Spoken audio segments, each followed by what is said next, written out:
Joined by another coalition member, LMP member for Fisher, Andrew Wallace. Andrew Wallace, thanks for your time. What's your reaction to the news Ken Wyatt has quit the Liberal Party? You must be disappointed to hear that. A well-respected person, the first Indigenous Minister for Indigenous Affairs, and he was a Liberal member. Yeah, Kieran, thanks for having me on.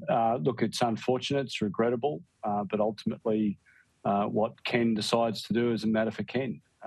Everybody will get a vote at this referendum, and what can I say? It is unfortunate, but we move on. Are you comfortable with where the opposition has landed on this, where the Liberal Party has landed with this firm no on the referendum? Well, I think it's important to recognise, Kieran, that it's not just no to the referendum. We are, as a party, we are in favour of constitutional recognition and have been for a number of years. We're in favour of supporting a ground-up approach rather than a top-down approach. And we're in favour of Australians having a say on this very important issue.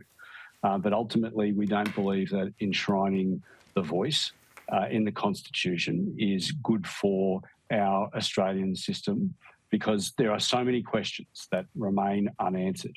And quite frankly, it's a bit rich for the Prime Minister to be going crook about our stance at the moment when we have been asking him questions. In question time, he has still not responded to Peter Dutton's 15 questions that were provided to him last year. The Prime Minister has really brought this upon himself because of his failure to explain what the voice will do, how it will operate. There are so many questions left unanswered. And ultimately, a line had to be drawn in the sand. We couldn't just leave our position open forever. We needed to make a decision. And my view was that decision needed to be made sooner rather than later. So I do absolutely support the position that we made. The Prime Minister says that he's met with Peter Dutton on 7 occasions when it comes to the voice.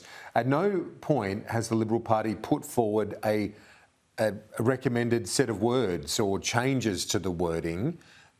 If you had problems with it, why wouldn't Julian Leeser, why wouldn't the opposition come forward with appropriate changes to the wording to try and come up with a compromise? Well, Kieran, this is the government's referendum. This is a referendum that has been owned by the Prime Minister. He has been out there pushing this.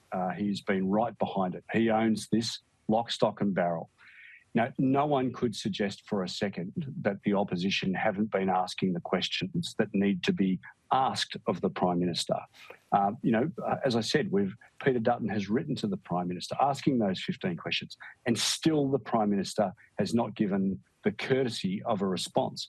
You would have seen, I've seen you in the gallery during question time when reasonable questions were asked of the Prime Minister, and yet he scoffed at those questions. In fact, seemed to be annoyed that those questions were even being asked.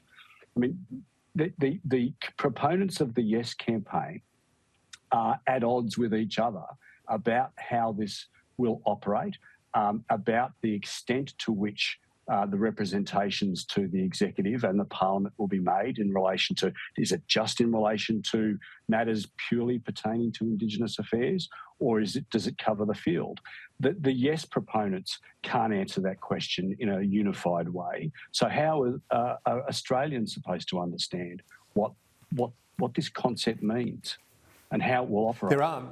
There are a handful of your own colleagues who are going to vote yes and argue for a yes vote. Why wouldn't Mr Dutton afford that opportunity to the front bench as well?